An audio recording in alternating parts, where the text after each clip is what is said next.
around the NBA yesterday as we learned of the passing of Jerry West, a.k.a. The Logo, 86 years old. Three-time All-American in college, 1959, most outstanding player in the Final Four, won an Olympic gold, second pick in the 1960 draft by the Lakers, 14-time All-Star, 14 times in the playoffs in 14 years, 1969 Finals MVP in a losing cause. He won a title with the Lakers, went to 9 finals, averaged 29.1 points per game in the playoffs, including in the 1965 postseason, averaged 40.6 points per game. One of 3 players to win a Finals MVP, an NCAA Most Outstanding Player, and an Olympic gold. And of course, then went on to be one of the greatest executives, if not the greatest executive in basketball history. That's what he did. To find out more about who he was, we bring in Mychal Thompson. He's a 2-time NBA champion with the Los Angeles Lakers, was the #1 pick in the draft, and is the Lakers analyst now on radio on ESPN Radio in LA, 710. And Mychal joins us now. Mychal, who was Jerry West to you? He was like a father figure to me because he meant so much to the Thompson family. He traded for me, brought me to my boyhood team, my dream team, the Los Angeles Lakers, the team I grew up pulling for when I was a young boy in the Bahamas. And then he drafts my son many years later and starts Clay's career in Golden State. So the Thompson family, we owe him everything that we have in basketball, really. Mychal, how would you characterize Jerry West's impact on the NBA over his 6 decades in the league?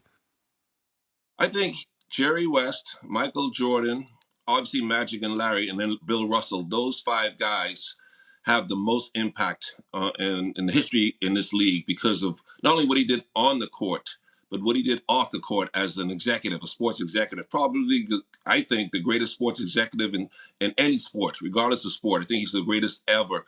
And in his post-career, I think he and Bill Russell were the most respected in the history of this game. Yes, we respect all the great legends, but when Jerry West and Bill Russell walked into a room, no matter who you were, you could be LeBron James, Michael Jordan, or you could be a player on a 2-way contract. Everybody paid him respect, and wanted to say hello to him and be seen talking to him and get some advice from him. That's how great and how respected he was. Mychal, did he ever give you any advice that you can share with us?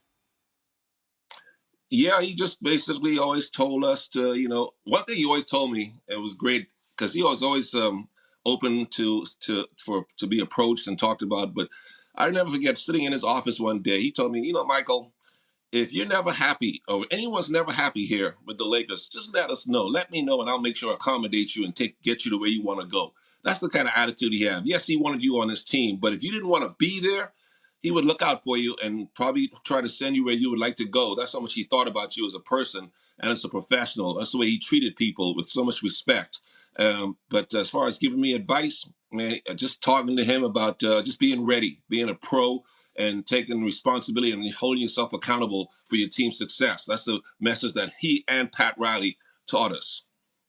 Mychal, as we're sitting here and obviously remembering the late, great Jerry West, I've had some personal self-reflection of how would I have acted if his career was today, doing the job that we do, which you've done this job also.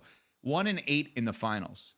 It kind of makes me think, boy, do we overrate rings at times? Because I probably would have been critical of the player. How would we have looked at his career differently if it happened now? Oh, man, with sports talk radio and with all the sports talk on television 24 hours nonstop, he would be getting destroyed. Now, being 1-8 in the finals, you see what people do to LeBron. LeBron's won 4, lost 6, and people criticize him and say he hasn't won enough. So in today's environment, he would be getting criticized a lot, which is unfair because to get to the finals 8, 9 times, he lost because he was going against those dynastic Bill Russell Celtic teams. Nobody was beating the Celtics back then, so you couldn't blame Jerry for that. But in today's environment, today's atmosphere, so cynical, so critical, everybody's a critic. Players like Jerry West, if you don't win, then they would look how they criticize Charles Barkley and Patrick Ewing, Karl Malone, John Stockton, some of the greats, because they never won a championship. So, yeah, today's environment is way, way meaner than it was 50, 60 years ago. Mychal, we know Jerry West was one of the all-time bucket getters. You don't get the nickname Mr. Clutch. You don't get the logo of the NBA without such. But he's also the architect of 3 modern-day dynasties, the 80s Showtime Lakers, the 2000s Lakers with Shaq and Kobe, and then, of course, the Golden State Warriors. In your mind, what will be the lasting legacy for Jerry West when it comes to what we're seeing on the court today? Oh, he's just a builder of dynasties. And everybody respects him for that. He had the best judge of talent, I think, in the history of the game. He could just look at you and size you up within 5 minutes. He didn't have to depend on analytics that so many people depend on now to judge a player's talent level. So Jerry West was just the best judge of talent that this league has ever seen. Not only is he a great talent on the court, but he could judge talent better than anybody, I think, and vision, and had the best vision, I think, if anybody's ever scouted in this league.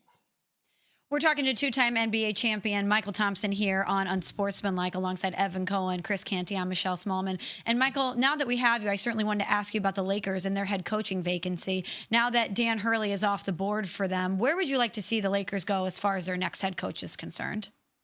They're not going to ask me, but if they did, I'd like to see him hire J.J. Redick. People say, well, he doesn't have any coaching experience. Well, neither did Steve Kerr, neither did Doc Rivers, and those guys moved right out of the television booth and have done pretty well for themselves. I think J.J.'s a very smart guy.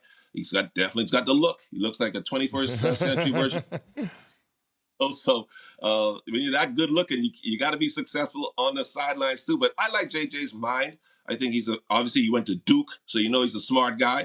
So I don't know who they're going to hire, but I know his name is still in the mix. And if Jeannie and Rob Pelinka had to ask me, I say, let's give JJ a shot. Let's see what the young mind, a fresh mind can do with this team. And I think he'd come in there and do a good job. Mychal, we've been talking all morning about the finals, obviously, last night, and our biggest theme is we can't believe that Luka got himself fouled out of a game with 4:12 to go, down 3 points, down 2-0 at home. And it's been kind of a referendum